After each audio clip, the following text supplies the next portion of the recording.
नमस्कार, घटना चक्र बुक वीडियो के इस शैक्षणिक मंच पर आपका स्वागत है। हमारा उद्देश्य है ज्ञान को सरल, स्पष्ट और सुलभ रूप में आप तक पहुंचाना। आइए आरंभ करते हैं अध्ययन और सफलता की इस यात्रा को। हम सब जानते हैं कि पानी ही जिंदगी है, लेकिन क्या हो अगर यही पानी हमें बीमार करने लगे?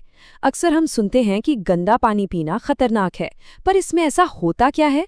आज हम इसी गंदे पानी में छिपे उन अदृश्य दुश्मनों की पड़ताल करेंगे। तो सबसे बड़ा सवाल यही है कि इस प्रदूषित पानी में आखिर कौन-कौन से दुश्मन छिपे होते हैं।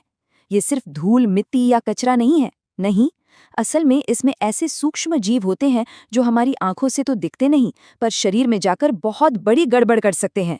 चलिए एक एक करके इन सभी से मिलते हैं।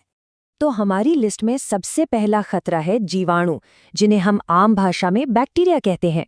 ये इतने छोटे जीव होते हैं कि गंदे पानी में बड़ी आसानी से और बहुत तेजी से पनपते हैं, और यही कई जानी पहचानी बीमारियों की असली वजह है। टाइफॉइड, हैजा और पेचिस, ये नाम तो हम सबने सुने हैं। ये सारी बीमारियां इसी बैक्टीरिया वाले पानी से फैलती हैं।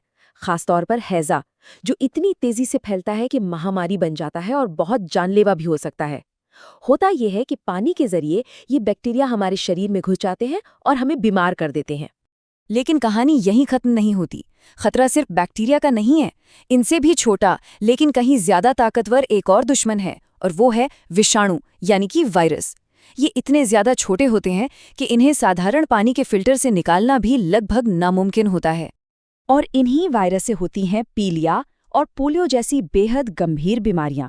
पीलिया सीधे हमारे लिवर पर हमला करता है और पोलियो हमारे नर्वस सिस्टम को, मतलब कि तंत्रिका तंत्र को बर्बाद कर सकता है।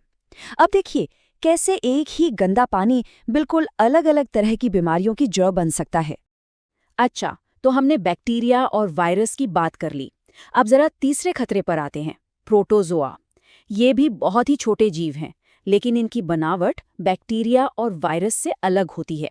और हाँ, ये भी गंदे पानी में रहकर बीमारियां फैलाने में माहिर हैं। इनसे अमीबिक पेचिश और जियार्डियासिस जैसी बीमारियां होती हैं। और यहाँ एक दिलचस्प बात है। देखिए, पेचिश बैक्टीरिया से भी होती है और प्रोटोजोआ से भी, लेकिन दोनों के इलाज और असर में फर्क होता है। बस इसी बात से अंदाजा लगाया जा सकता है कि जल प्रदूषण का मामला कितना जटिल है। तो चलिए अब सारी तस्वीर को एक साथ देखते हैं। एक ही समस्या यानी जल प्रदूषण 3 अलग अलग तरह के दुश्मनों को पनाह देती है।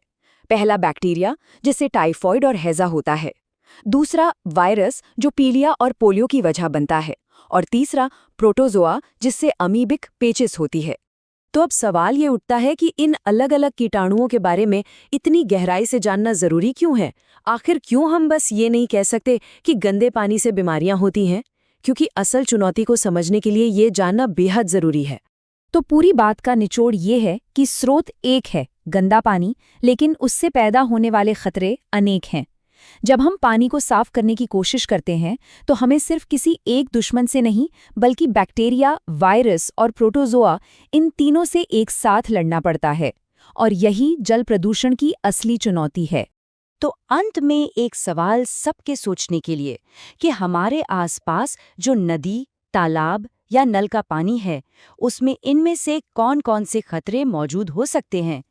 ये एक ऐसा सवाल है जो हमें बार बार याद दिलाता है कि साफ पानी कोई मामूली चीज नहीं है, और इसे सुरक्षित रखना हम सब की कितनी बड़ी जिम्मेदारी है।